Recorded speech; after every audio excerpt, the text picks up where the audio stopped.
बिस्मिल्लाहिर्रहमानिर्रहीम। अस्सलामु अलैकुम वरहमतुल्लाहि वबरकातुहू। तो मेरे मोहतरम तालिब इल्म करम, आज का लेक्चर जो है पिछले लेक्चर की कंटिन्यूशन है। आज का लेक्चर जो है ये है कोऑर्डिनेट कोवलेंट बॉन्ड से मुतल्लिक। ये देखिए मैंने हाईलाइट किया हुआ है आपके सामने। कोऑर्डिनेट कोवलेंट बॉन्ड्स को डेटिव बॉन्ड भी कहते हैं। देखिए आयनिक बॉन्ड जो बनता है वो transfer of electrons between the atoms है, यानी एक इलेक्ट्रॉन दूसरे ने दिया, लूज किया, एक इलेक्ट्रॉन जो है दूसरे एटम ने गेन किया, एनर्जी रिलीज हुई, बॉन्ड बन गया। कोवलेंट बॉन्ड में ये है कि एटम्स आपस में इलेक्ट्रॉन्स शेयर नहीं कर सकते, वो ट्रांसफर नहीं कर सकते, वो आपस में शेयरिंग करते हैं। यानी एक इलेक्ट्रॉन एक एटम देता है, दूसरा इलेक्ट्रॉन जो है दूसरा एटम देता है, आपस में शेयरिंग से कोवलेंट बॉन्ड बनता है। टाइप्स भी जो है पढ़ ली हमने। सिंगल कोवलेंट बॉन्ड में जो है एक इलेक्ट्रॉन पेयर शेयर होता है। डबल कोवलेंट बॉन्ड के अंदर जो है दो इलेक्ट्रॉन पेयर शेयर होते हैं। और थर्ड जो है तीन इलेक्ट्रॉन पेयर जब शेयर हो तो उसको हम लोग ट्रिपल कोवलेंट बॉन्ड कहते हैं।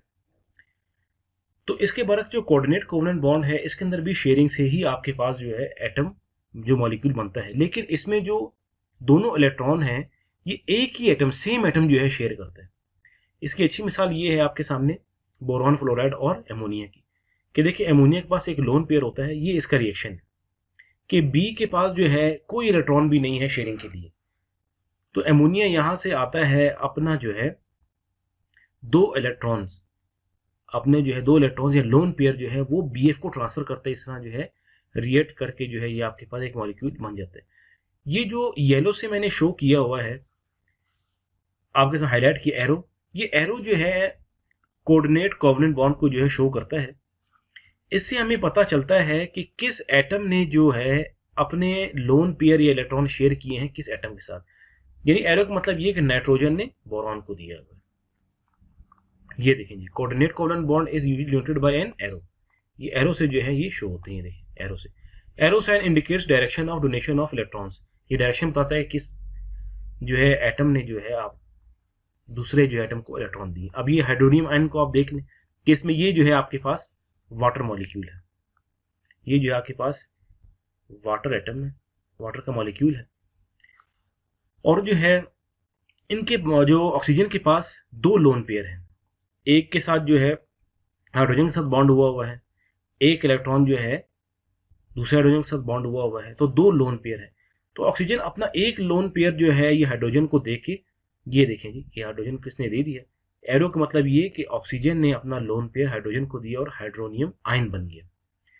अब तीसरी जो इसकी एग्जाम्पल है वो ये है कि एमोनिया और हाइड्रोजन एटम जो आपस में मिलते हैं हाइड्रोनियम, तो आपके पास एमोनियम आयन बनता है। ये आपके पास है जी एमोनियम आयन। ये देखिए जी नाइट्रोजन के पास जो है लोन पेयर है, ये अपना लोन पेयर हाइड्रोजन को देता ही, देखिए हाइड्रोजन को दे दिया, एरो का निशान इंडिकेट कर रहा है। तो आपके पास ओवरऑल पॉजिटिव जो है आयन बन गया। तो ये जो है आपका हाइड्रोजन आयन का फार्मूला बन गया। इसके बाद जो है मेरे मोहतरम तालिब इल्म कराम कि देखिए आपके पास जो है आयोनिक बॉन्ड है, कोवलेंट बॉन्ड है, कोऑर्डिनेट जो है कोवलेंट बॉन्ड है। दो बॉन्ड की किस्में और भी होती हैं, उसमें पहला जो है नॉन पोलर कोवलेंट बॉन्ड है। देखिए नॉन पोलर कोवलेंट बॉन्ड जो है ये वो कोवलेंट बॉन्ड है जो, ये देखिए मैंने ग्रीन से हाईलाइट किया हुआ है, लाइक एटम्स के दरमियान में होता है। अब ज़ाहिर बात है लाइक एटम मतलब ये कि भाई आपके पास एटम्स सेम होंगे। अगर नाइट्रोजन है दूसरा भी नाइट्रोजन होगा, क्लोरीन है दूसरा भी क्लोरीन होगा, एक ऑक्सीजन दूसरा भी ऑक्सीजन होगा। तो ज़ाहिर बात है जब दोनों लाइक एटम्स हैं इनकी इलेक्ट्रोनेगेटिविटी सेम होंगी। इसकी मिसाल जो है nitrogen gas, hydrogen gas, oxygen gas, chlorine gas. और नॉन पोलर जो मॉलिक्यूल्स है ये आपके हमेशा नॉन पोलर कोवलेंट बॉन्ड बनाते हैं। इसके बाद जो है आपके पास है पोलर कोवलेंट बॉन्ड। देखिए ये वो कोवलेंट बॉन्ड है जो बिटवीन डिफरेंट, ये देखिए अनलाइक मतलब डिफरेंट जो है एटम्स के दरमियान बने। अब ज़ाहिर बात है जब एटम आपके डिफरेंट होंगे तो उनकी इलेक्ट्रोनेगेटिविटीज़ हैं वो भी जो है देखें ये डिफरेंट होंगी, इलेक्ट्रोनेगेटिविटीज़ और डिफरेंट होंगी, लेकिन डिफरेंट होने की भी एक रेंज है। यानी वो जीरो से जो है बड़ी हो, ये देखें जीरो से बड़ी हो, लेकिन 1.7 एक वैल्यू है उससे इसकी इलेक्ट्रोनेगेटिविटी कम हो, लेकिन कोई भी वैल्यू जीरो नहीं होनी चाहिए। देखें जीरो नहीं होनी चाहिए, जीरो मतलब इलेक्ट्रोनेगेटिविटी जीरो नहीं होनी चाहिए। अगर जीरो होगी ज़ाहिर बात है रिएक्शन नहीं होगा। इसकी अच्छी मिसाल आपके सामने ये है हाइड्रोजन क्लोराइड की और वाटर मॉलिक्यूल की H2O की। ये पोलर मॉलिक्यूल्स हैं, इनके दरमियान जो बॉन्ड होगा वो पोलर कोवलेंट बॉन्ड होगा। ये देखें, ये जो है एडिशन की सूरत में बताया हुआ है कि हाइड्रोजन जो है लेस इलेक्ट्रोनेगेटिव है, क्लोरीन जो है ज़्यादा इलेक्ट्रोनेगेटिव है।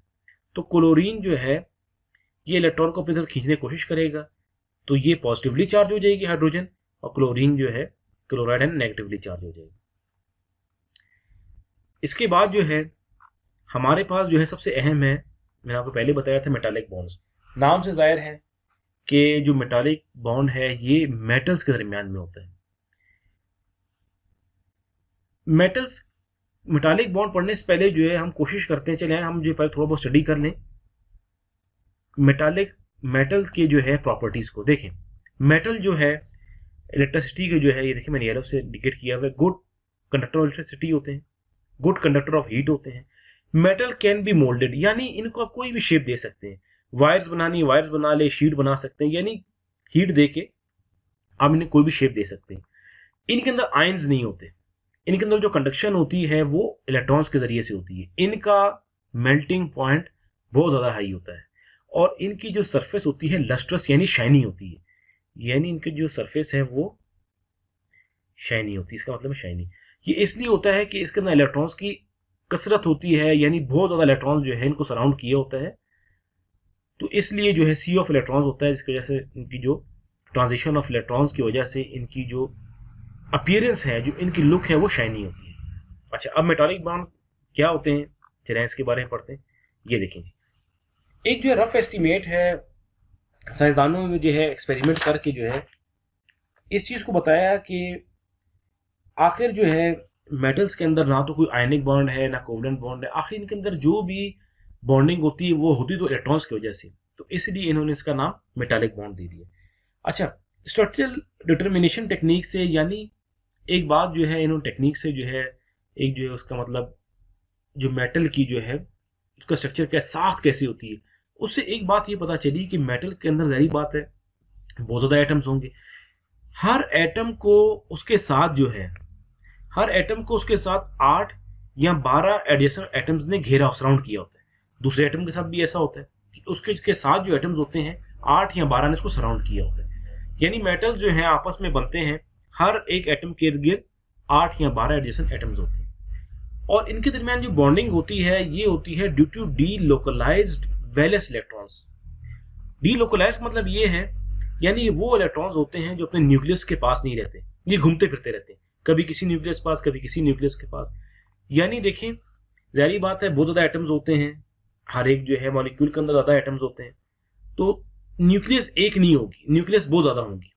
तो जो न्यूक्लियस ज़्यादा है उनकी जमा जो न्यूक्लियाई होती है, यानी तमाम के जो पॉजिटिवली चार्ज जो न्यूक्लियस होती है, न्यूक्लियाई होती है, उनको सराउंड किया होता है सी ऑफ डी लोकलाइज्ड इलेक्ट्रॉन्स ने, यानी एक समुंदर होता है इलेक्ट्रॉन्स का घेरा होता है। ये देखिए, ये आपके पास एक फिगर बनाइए, ये जो है न्यूक्लियस है, न्यूक्लियस है, न्यूक्लियस है, इतनी बहुत न्यूक्लियस है।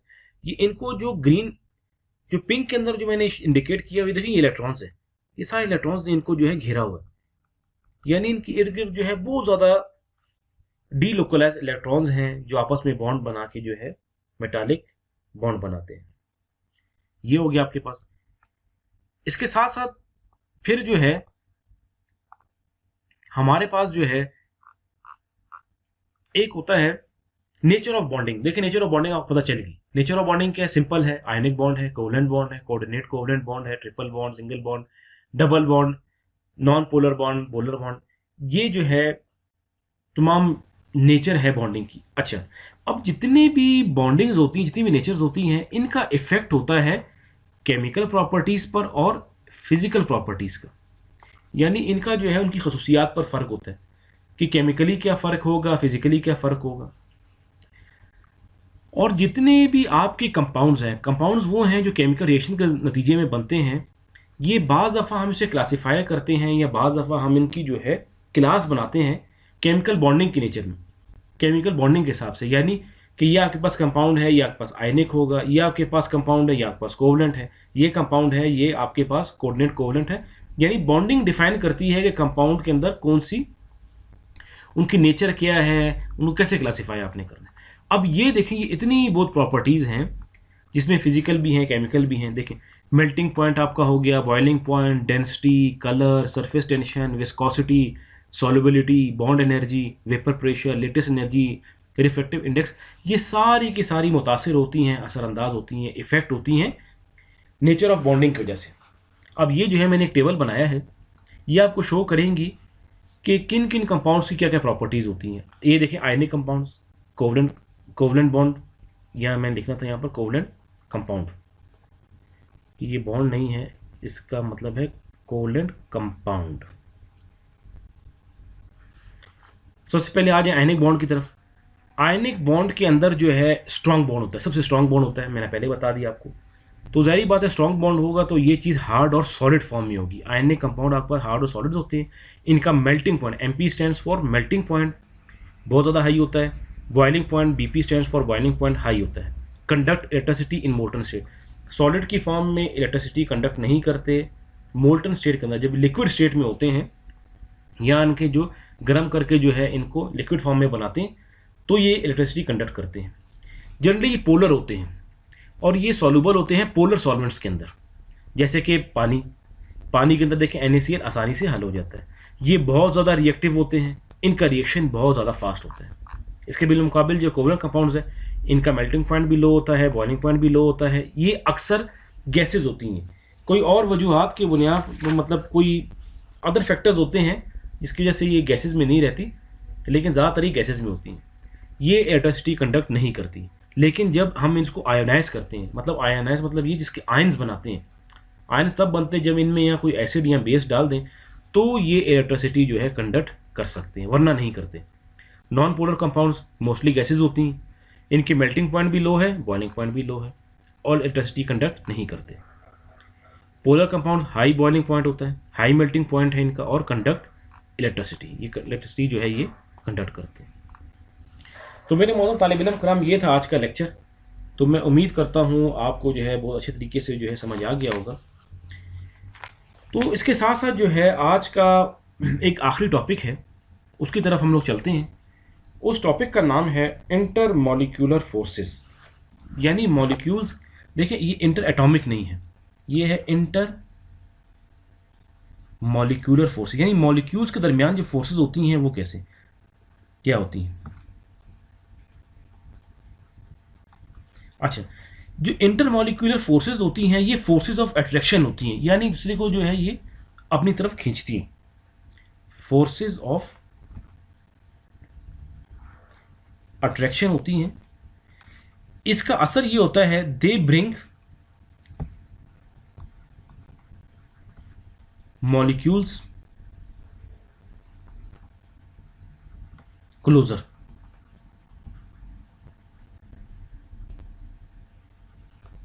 And helps in binding. यानी मॉलिक्यूल्स को जो है करीब आते हैं, और जाहिर बात है जब चीज़ करीब आएगी तो वो उसकी बाइंडिंग हो जाएगी, यानी वो मज़ीद जो है बॉन्ड टुगेदर हो जाएंगे, मज़ीद जो अच्छी तरीके से उनकी आपस में जो है कोहेरेंस हो जाएगी, बाइंडिंग हो जाएगी। अच्छा, ये जो है इंट्रा मॉलिक्यूलर फोर्सेस से बिल्कुल डिफरेंट होते हैं, क्योंकि इंट्रा मॉलिक्यूलर जो फोर्सेस होती हैं वो एटम्स के दरमियान में होती हैं, और ज़ाहिर बात है जो इंट्रा मॉलिक्यूलर फोर्सेस होती हैं वो जो है मॉलिक्यूल बनाने में हेल्प करते हैं। लेकिन जो इंटर मॉलिक्यूलर फोर्सेस होती हैं, ये दो मॉलिक्यूल जो बने होते हैं उनको आपस में करीब लाती हैं, उनको जो है क्लोज लाती हैं। इनकी जो पहली किस्म है उसका नाम है जी dipole dipole forces, dipole dipole forces. और दूसरी जो इसकी किस्म है उसका नाम है जी हाइड्रोजन बॉन्डिंग, जो हमारे पानी के अंदर मौजूद है, हाइड्रोजन बॉन्डिंग। हाइड्रोजन बॉन्डिंग जो है बहुत मजबूत बॉन्डिंग होती है, स्ट्रॉन्ग बॉन्डिंग होती है, इसकी वजह से जिसके भी मॉलिक्यूल के दरमियान में ही होती है, उनका मेल्टिंग पॉइंट और जो है बॉइलिंग पॉइंट हाई होता है। ये जो आपके पास जो डायपोल फोर्सेस हैं, डायपोल डायपोल फोर्सेस, ये है force of attraction between molecules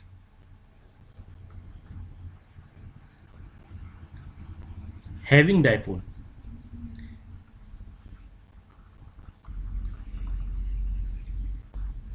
dipole, इनको हम लोग कहते हैं डायपोल डायपोल फोर्सेस। अच्छी मिसाल इसकी ये है HCl की, हाइड्रोजन क्लोराइड यानी हाइड्रोक्लोरिक एसिड के अंदर। इसके अंदर देखिए, इसके अंदर असल में जो डायपोल डायपोल फोर्सेस होती हैं ये ऐसे होता है कि आपके पास एक मॉलिक्यूल है, जैसे ये जो बताया HCl, इसके अंदर जो है आपके पास हाइड्रोजन जो है ये पार्शियली पॉजिटिव होता है और क्लोरीन जो होता है ये पार्शियली नेगेटिव होता है। तो ये आपके पास ना डायपोल इस तरह का कुछ बना होता है, ये देखें, इस तरह का ना डायपोल होता है, ये बना होता है। अब इसके इर्द गिर्द जो दूसरा एक डायपोल होगा ना, ये उसको अट्रैक्ट करेगा। कैसे? ये देखिए, क्लोरीन इसको मिलेगी, यानी इसको हाइड्रोजन क्लोराइड मिलेगा, लेकिन क्लोरीन जो पार्शियली नेगेटिव है और हाइड्रोजन जो पार्शियली पॉजिटिव है, ये देखिए, ये एक मॉलिक्यूल, ये एक अलग डायपोल है, ये अलग डायपोल है।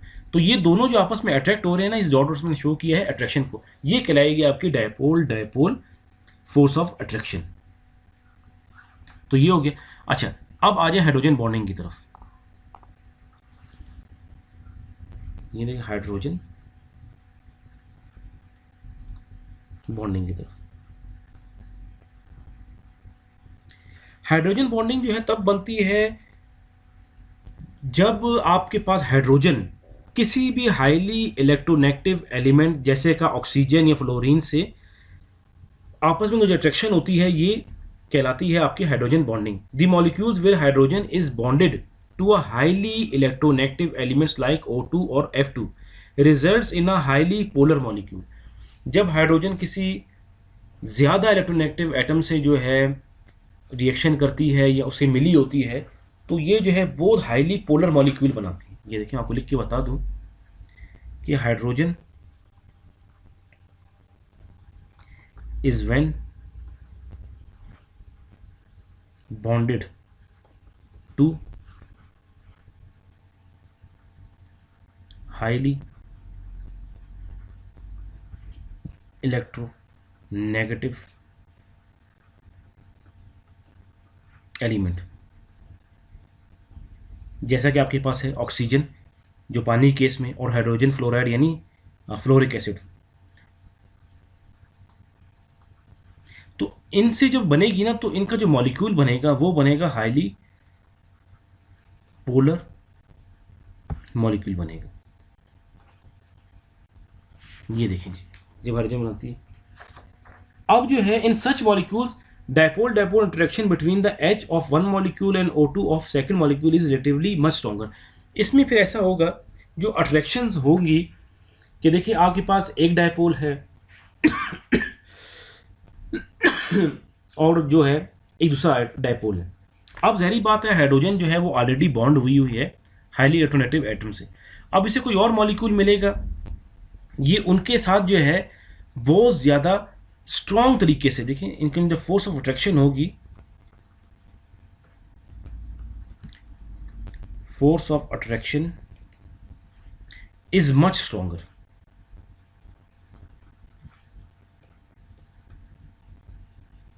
अब इसकी एग्जांपल कैसे, ये देखिए, ये आपके पास ऑक्सीजन है, ये पार्शियली नेगेटिव है, आपके पास एक हाइड्रोजन है जो पॉजिटिव, आपके पास पार्शियली पॉजिटिव है, ये मैं बना रहा हूँ मॉलिक्यूल, वाटर का मॉलिक्यूल, ये भी आपके पार्शियली पॉजिटिव है। अब इसको इर्द गिर्द जो है कोई और जो है क्या मिल गया, वाटर का मॉलिक्यूल मिल गया H, सारी बात है ये नेगेटिव है, इसको पॉजिटिव के साथ ही कशिश होगी ये चीज़, और ये ऑक्सीजन ज़ाहिर बात है ये पार्शियली नेगेटिव है, और ये आपका हाइड्रोजन जो आपके पार्शियली पॉजिटिव है।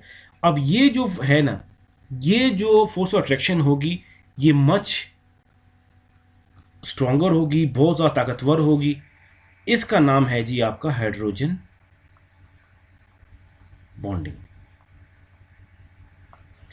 हाइड्रोजन बॉन्डिंग की वजह से मेल्टिंग पॉइंट बहुत ज़्यादा हाई होता है, बॉइलिंग पॉइंट भी बहुत ज़्यादा जो है हाई होता है।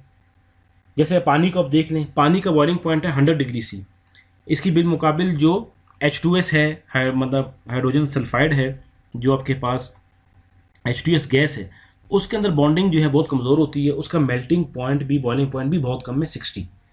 और HCl को देख लें कि इसका जो बॉइलिंग पॉइंट है -85 है, और HF के अंदर हाइड्रोजन बॉन्डिंग बहुत मजबूत होती है, तो इसका बॉइलिंग पॉइंट भी ज़्यादा होगा, 19.5 होता है।